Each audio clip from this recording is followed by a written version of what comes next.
Hello दोस्तों, आपका स्वागत है हमारे यूट्यूब चैनल सिंपल मैथ पर। मैं आज आपको सिखाता हूँ भिन्नों का जोड़, घटाना, गुणा और भाग कैसे किया जाता है। ओके, भिन्नों का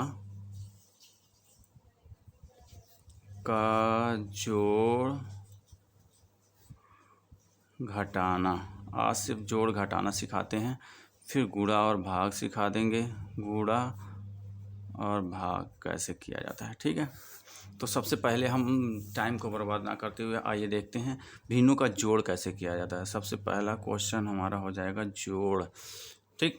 तो मान लीजिए कोई संख्या है, सबसे एकदम बेसिक से हम स्टार्ट कर रहे हैं, एकदम बेसिक से स्टार्ट कर रहे हैं। आपको आसानी से समझ में आएगा, और एक बार समझ में आएगा तो भिन्नों का सवाल आप बड़े आसानी से लगा सकते हैं। यानी कि आइए एक क्वेश्चन लेते हैं, 2/3 प्लस 3/4।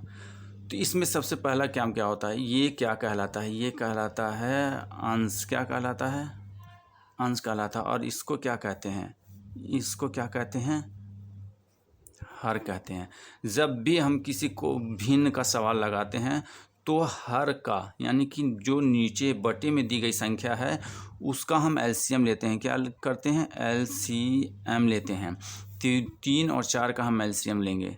3 और 4 का एलसीएम लेंगे। अब एलसीएम में क्या है, उस संख्या को सबसे छोटी संख्या से स्टार्ट करते हैं भाग देना। इन दोनों संख्याओं में सबसे छोटी संख्या से भाग देना स्टार्ट करते हैं, और कम से कम इन दोनों में से कोई एक संख्या कटनी चाहिए। तो कौन सी सबसे छोटी संख्या है? तो 2 से स्टार्ट करते हैं। तो 2 से अगर हम भाग देंगे तो 3 में जाएगा? नहीं जाएगा। तो 3 को हम जैसे है वैसे ही उतार देंगे। और 4 में जब भाग देंगे तो क्या हो जाएगा? तो 2 बार में कट जाएगा। कितनी बार में कटेगा? 2 बार में। जितनी बार में कटेगा उसको यहाँ पर लिख देंगे। अब ये बचा, फिर हम किस संख्या से भाग दें कि ये दोनों कट जाए? तो कम से कम दोनों नहीं कटती है तो एक कटनी चाहिए। तो 2 से हम भाग देते हैं।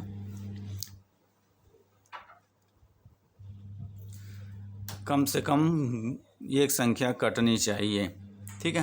तो 3 में जाएगा 2 से भाग? नहीं जाएगा। तो 3 में भाग नहीं जाएगा तो 3 को ऐसे उतार देंगे। और 2 में भाग चला जाएगा तो कितनी बार में जाएगा? एक बार में जाएगा। अब बचा है 3। अब 3 में किससे भाग दें? 2 से तो जा नहीं रहा, तो हम 3 से 3 में ही देंगे। यानी कि 3 से जब 3 में भाग देंगे तो कितनी बार में जाएगा? एक बार में जाएगा। और एक जैसे है वैसे उतर जाएगा। अब यही जिन संख्याओं से हमने भाग दिया है, इन्हीं का जब हम गुणा कर देते हैं तो हमारा हो जाता है एलसीएम आता है।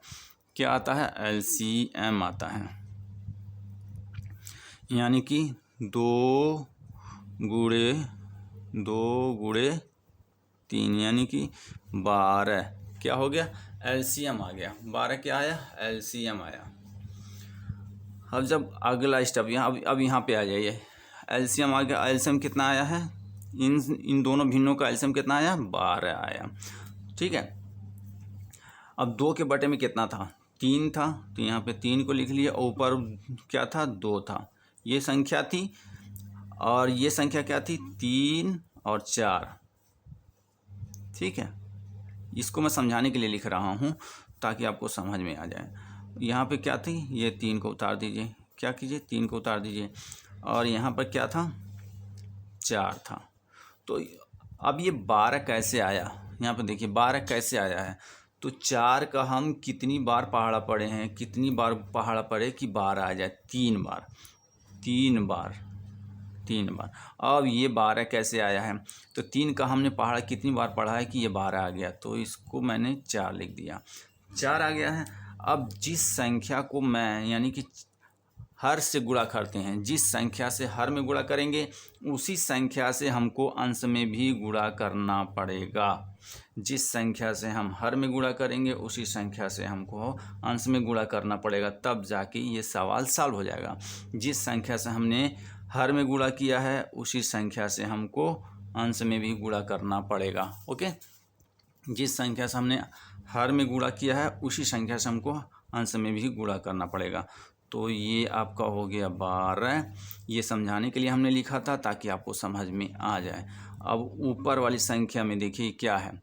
2 गुणे 4। अब उनको आपस में गुणा कर लीजिए। 4 दूनी 8 प्लस 3 त्रिका 9। ये क्या हो जाएगा? 8 9 17।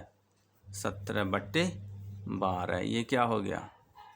आंसर आ गया। क्या हो गया? आंसर आ गया। इसी तरह से दूसरा क्वेश्चन है। दूसरा क्वेश्चन क्या है? 7/4 + 5/3। मैं ये हर इसलिए रिपीट कर रहा हूँ ताकि आपको एलसीएम लेने में आसानी हो, तो 3 और 4 का हमने एलसीएम यहाँ पर निकाला था, जिसका एलसीएम हमको क्या आया था? 12 आया था। तो जब 12 आया था तो क्या किए थे हमने? इसको इस तरह से 12 लिख दिया था।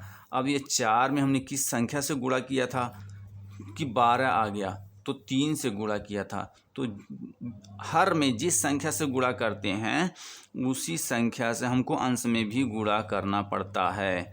क्या करना पड़ता है? उसी संख्या से हमको अंश में भी गुणा करना पड़ता है। यानी कि 7 जब हमने हर में 3 से गुणा किया है तो अंश में भी हमको 3 से ही गुणा करना पड़ेगा। ठीक है। अब दूसरी भिन्न क्या है? 5/3, तो 5 लिख लीजिए। और यहाँ पर देखिए 3 है, तो 3 का हमने किससे गुणा किया था कि 12 आ गया था? तो 3 का हमने 12 4 से गुणा किया था, तब जाके 12 आया था। तो जिस संख्या का हम हर में गुणा करेंगे उसी संख्या को हमको अंश से में भी गुणा करना पड़ेगा, यानी कि 4। ठीक है। अब ये आगे देखिए क्या हो जाएगा। ये लिख देंगे 12 बटे में ऊपर 7 त्रिका 21 + 5 चौको 20। ये क्या हो गया? 5 चौको 20। अब इन दोनों को जोड़ लीजिए, ये हो जाएगा 41/12। ये आपका क्या हो गया? आंसर हो गया। क्या हो गया? आंसर हो गया। ओके।